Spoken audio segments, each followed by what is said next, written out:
राधे राधे, हरे कृष्णा। कैसे हो आप सभी लोग? आशा करती हूँ आप सभी परम मंगल में होगे, स्वस्थ होगे, अच्छे होगे।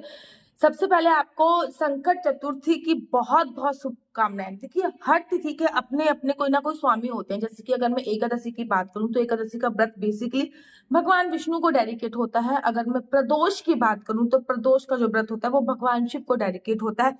हाँ, अगर मैं पूर्णमासी की बात करूं तो पूर्णमासी का जो व्रत होता है वो चंद्रमा को हो गया, माता लक्ष्मी को हो गया, सत्यनारायण की कथा भी होती है इसमें, तो वो 5 लोगों को डेडिकेट होता है। ऐसी चतुर्थी तिथि जो होती है वो बेसिकली जो डेडिकेट होती है वो हमारे विघ्नहर्ता भगवान गणेश को डेडिकेट होती है।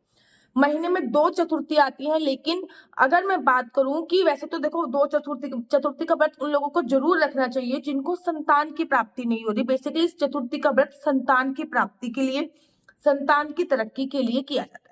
लेकिन अगर आप सारी चतुर्थी का व्रत नहीं रख पा रहे हो, जैसे कि महीने में 2 आती हैं तो साल में हो गई 24 से, अगर 24 की 24 का व्रत नहीं रख पा रहे हो तो बेसिकली आपको 2 चतुर्दशी का व्रत तो 2 चौथ का व्रत तो अवश्य रखना चाहिए। एक तो होता है संकट चौथ और एक होता है करवा चौथ। करवा चौथ का व्रत तो बहुत सारी लेडीजें रखती हैं, लेकिन संकट चौथ का व्रत बहुत ही कम रखा जाता है। तो संकट चौथ जो है वो माघ के महीने में बेसिकली होता है, आता है, और ये बहुत बड़ी चौथ होती है और इसमें तिल की बहुत बहुत बहुत विशेष महिमा होती है। इसमें तिलकूट, कहीं कहीं पे इसकी इतनी ज्यादा महिमा का वर्णन आया है कि इसको कहीं कहीं पे तिलकूट का व्रत भी बोला जाता है। ठीक है ना।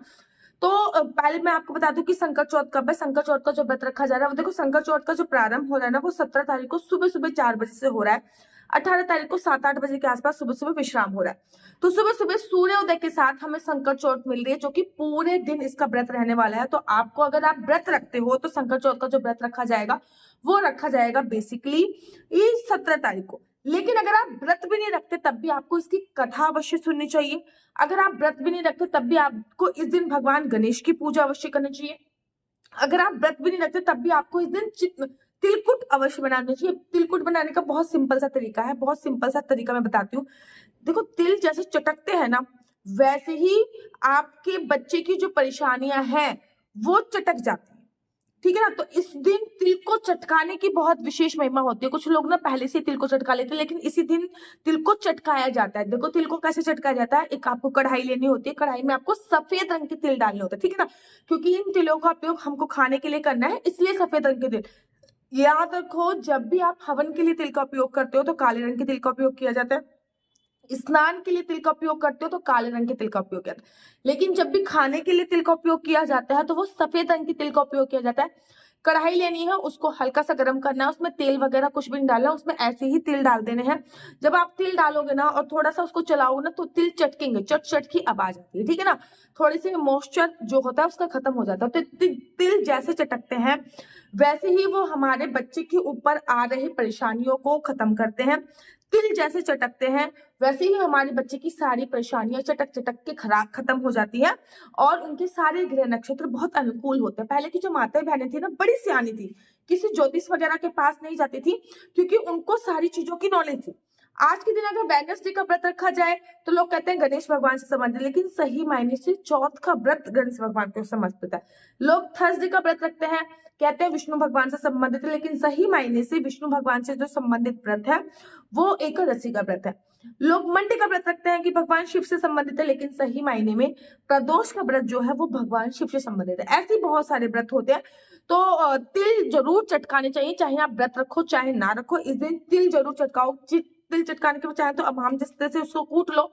अगर अमाम दस्ते से भी नहीं कूटना चाहते तो सिंपली मिक्सी में हल्का सा उसको पीस लो। अब उसमें आप खांड मिला सकते हो, भूरा मिला सकते हो, गुड़ मिला सकते हो, शक्कर मिला सकते हो, वो पूरी तरीके से आप पे निर्भर होता है कि आपको क्या मिलाना है। और तिल के छोटे छोटे छोटे छोटे लड्डू बना लो।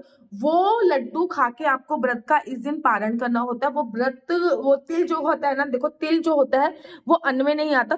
तिल का सेवन व्रत में भी कर सकते हैं। अगर आपका संकट चतुर्दशी का व्रत है तब भी आप तिल का सेवन कर सकते हैं। 17 तारीख को ये व्रत रखा जाएगा। प्रथम बार अगर ये व्रत उठा रहे हैं तो माघ मास से उठा सकते हैं। उसके बाद देखो 2-3 तरीके से व्रत रखा जाता है। पहला तरीका ये होता है कि आप कथा सुनने के बाद चाय पानी पी सकते हैं। दूसरा तरीका बिल्कुल करवा चौथ की तरह होता है। करवा चौथ के व्रत में जैसे कुछ भी नहीं खाते, वैसे भी इस व्रत में कुछ भी ना खाने की मनाही होती है।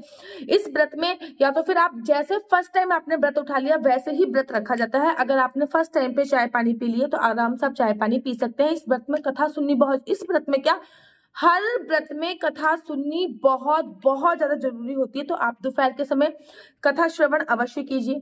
कथा श्रवण जो होती है वो तिल से की जाती है। हाथ में तिल रखे कथा का श्रवण किया जाता है। उसके बाद सूर्य भगवान को जल दिया जाता है। उसके बाद आप चाय पानी इत्यादि ले सकते हैं। और कोई कोई ना तिलकुट बना के भगवान को भोग लगा के गणेश भगवान को इस दिन मोदक का, तिल के लड्डू का या फिर सिंपल ही लड्डू का भोग जरूर लगाया जाता है। और वो तिल के लड्डू आप खा सकते हैं क्योंकि तिल अन्न में नहीं आता और तिल का सेवन हम लोग व्रत में कर सकते हैं। उसके बाद फिर पूरे दिन किसी की निंदा चुगली इत्यादि नहीं करनी है।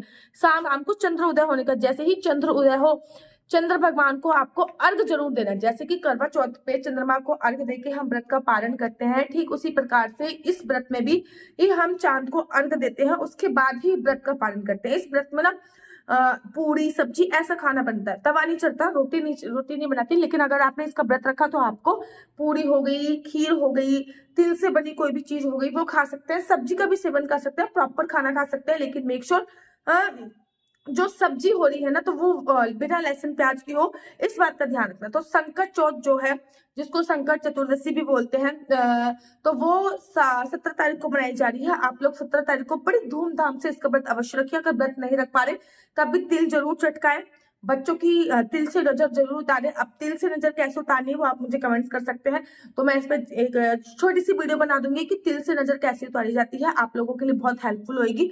तिलकुट अवश्य बनाए, कथा का श्रवण अवश्य करें, चांद को अर्घ अवश्य दे। ये कुछ नियमों का पालन तो आपको अवश्य और अवश्य करना है। वैसे ले कोई शुक्ल पक्ष और कृष्ण पक्ष दोनों बार ही तिल व्रत रखते हैं, कोई केवल शुक्ल पक्ष में रखता है। तो आपका यहाँ पे जैसे भी होता हो आप वैसे कर सकते हैं। हाँ, बेसिकली श्रीधाम वृंदावन में दोनों पक्षों का रखते हैं, लेकिन कहीं कहीं पे केवल कृष्ण पक्ष का रखा जाता है। तो अगर आपको व्रत उठाना है तो माघ मास की संकट चौथ का व्रत अभी उठा सकते हैं। बहुत अच्छा होता है। कम से कम पूरे साल में 2 चौथ तो जरूर करें, एक करवा चौथ, एक संकट चौथ। मेरा नंबर है 429202565। आप अपनी कुंडली मुझसे दिखवा सकते हैं कि आपका बच्चा जॉब करेगा या बिजनेस करेगा, आपके बच्चों को किस चीज की पढ़ाई करनी चाहिए, किस फील्ड में जाना चाहिए, किस जॉब करनी चाहिए तो किस चीज में जॉब करनी चाहिए, बिजनेस करना चाहिए तो किस चीज में बिजनेस करना चाहिए, क्या लव मैरिज का योग है, क्या आपके बॉयफ्रेंड या गर्लफ्रेंड के साथ विवाह का योग बन रहा है, कुंडली में आपका विवाह कब होएगा, आपको संतान प्राप्ति कब होगी, आपकी कुंडली में मैरिज लाइफ कैसी है, अगर मैरिज लाइफ अच्छी नहीं है तो उसके लिए क्या कर सकते हैं, आपका लकी नंबर, लकी कलर क्या है और किन किन बातों का आपकी कुंडली के अनुसार आपको ध्यान रखना चाहिए, आपकी कुंडली में कौन सा ग्रह बहुत ज्यादा वीक चल रहा है, कौन सा ग्रह बहुत ज्यादा अच्छा चल रहा है, ये सभी बातों का ध्यान, सभी बातें आप में से कुंडली के माध्यम से जान सकते हैं। लेकिन याद रखिए कुंडली दिखाना बिल्कुल भी फ्री नहीं है, इसके थोड़े से चार्जेस हैं। और इस नंबर पर मुझसे किसी भी प्रकार से कोई भी क्वेश्चन आंसर पूछने के लिए फोन मत कीजिए। ये नंबर केवल और केवल कुंडली दिखाने के लिए है। अगर आपको मेरी वीडियो अच्छी लगती है तो आप अपना YouTube चैनल हरि बोल को लाइक शेयर सब्सक्राइब करना बिल्कुल भी मत भूलिए। तब तक के लिए मुझे दीजिए इजाजत। राधे राधे, हरे कृष्णा, हरि बोल।